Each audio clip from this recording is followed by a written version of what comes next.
আসলে এই নারায়ণগঞ্জের যে নদীগুলো আছে এই নদীগুলো কিন্তু আসলে দখল আর দূষণে কিন্তু শেষ হয়ে যাচ্ছে। কারণ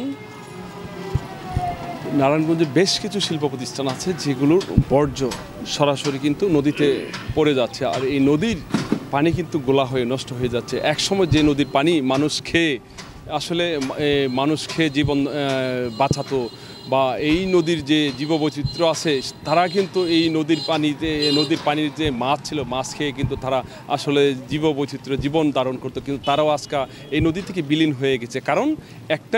কারণ নদীর দূষণ। এই দূষণের কবল থেকে মুক্ত করতে হলে সরকারের আরও বেশ কিছু পদক্ষেপ নেওয়া আমি মনে করি উচিত। তবে আমরা এখন আসলে একজন সরাসরি চলে যাব যে নদী রক্ষা যে সোসাইটি আছে, এই সোসাইটি কিন্তু নদীর যে পরিবেশ, নদীর যে জীবন প্রাণ ফিরিয়ে আনতে তিনি কিন্তু চেষ্টা করে যাচ্ছেন বহুদিন যাবৎ। আমরা আসলে সরাসরি চলে যাব যে এই নদী রক্ষা সোসাইটির যে চেয়ারম্যান আছে হুসাইন আহমেদ, আসলে ওনার কাছে চলে যাব। উনি পরিবেশ নিয়ে, নদীর যে পরিবেশ নিয়ে কি বলতে চায়। আসলে আজকে আমরা দেখেছি যে নদীর যে পরিবেশ আছে সম্পূর্ণ নষ্ট হয়ে যাচ্ছে। বিভিন্ন কলকারখানা যেমন সৈতিয়া আছে, কাশপুর ডাইং আছে, বেশ কিছু ডাইং ফ্যাক্টরি এরকম নদীতে সরাসরি আসলে তারা নদীকে দূষণ করছে, নদীতে ডাইংয়ের পানি ফেলে। এটা আপনি কি মনে করেন এটা নদীর জন্য? ধন্যবাদ গ্লোবাল টিভিকে সমসাময়িক বিষয় নিয়ে আলোচনা রাখার জন্য। আপনারা সকলেই জানেন যে আমরা এখন আছি ইতিহাস ঐতিহ্যগড়া নগরী সোনারগাঁর যেরকম ইতিহাস রয়েছে তেমন ঐতিহ্য রয়েছে। অতি দুঃখের সাথে একটা বিষয় বলতে হয়, সেটা হলো ইকোনমিক জোন হওয়ার কারণে এই সোনারগাঁয়ে অনেক শিল্প প্রতিষ্ঠান স্থাপন হয়েছে, কিন্তু দুঃখের বিষয় হলো যে এই যে শিল্প প্রতিষ্ঠান হয়েছে, এই শিল্প প্রতিষ্ঠানের কোনো নিয়মনীতি, পরিবেশের কোনো নিয়মনীতি না থাকার কারণে সোনারগাঁয়ের বিভিন্ন জায়গা আপনার দূষণের কবলে রয়েছে। যেমনিভাবে আমি যদি বলি যে এখন আছে চৌতি যে কম্পোজিট আছে, চৌতি কম্পোজিটের কারণে এবং এর সাথে আরও অনেকগুলো ফ্যাক্টরির যে রাসায়নিক বর্জ্য আছে, এই রাসায়নিক বর্জ্যের কারণে আমরা দেখতে পাই যে মানুষ অতিষ্ঠ হয়ে গিয়েছে। এই জায়গাতে যে রোগ বালাই এবং এক ধরনের জীবাণু তৈরি হচ্ছে, যে জীবাণুর কারণে মানুষের অল্পতেই অসুস্থ হয়ে যাচ্ছে। এবং এই জায়গাতে আপনি দেখবেন যে এই যে খাল, এটাতে আপনার বিষে পরিণত হয়ে গেছে। এই জায়গার পানি যেটা আছে, পানি আছে, বাট এগুলো সব ড্রাইংয়ের পানি এবং বিষাক্ত পানি। এই পানির যে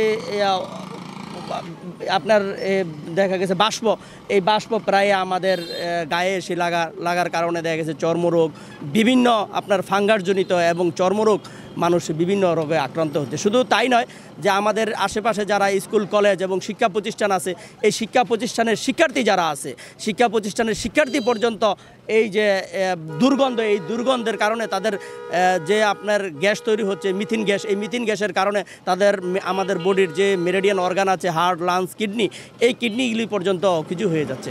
আমি চাই যে আসলে সংশ্লিষ্ট যে সমস্ত অধিদপ্তরগুলো আছে ওনাদের একটু সুনজরের প্রয়োজন। যদি ওনারা সুনজর দেয় তাহলে আমাদের এই সোনারগাঁটাকে সুন্দর একটি পরিবেশ এবং বাসযোগ্য একটি নগরী হিসাবে আমরা পাব। দর্শক, যেমনটি আসলে আমাকে জানিয়েছেন যে পরিবেশের যে ভারসাম্য আছে, পরিবেশের যে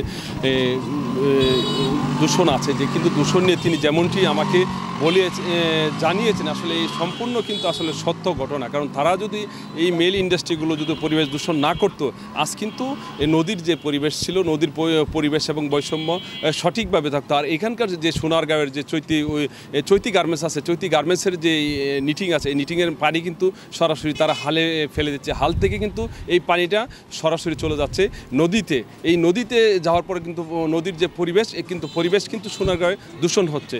এমন করে প্রায় হাজার মেল ফ্যাক্টরি আছে নারায়ণগঞ্জে, তারা কিন্তু এইভাবে নদীতে পানি ফেলে কিন্তু নদীর যে পরিবেশটা কিন্তু দূষণ করছে। দর্শক, এই ছিল আমার কাছে মনিরুল আলম, গ্লোবাল টেলিভিশন, সোনারগাঁও।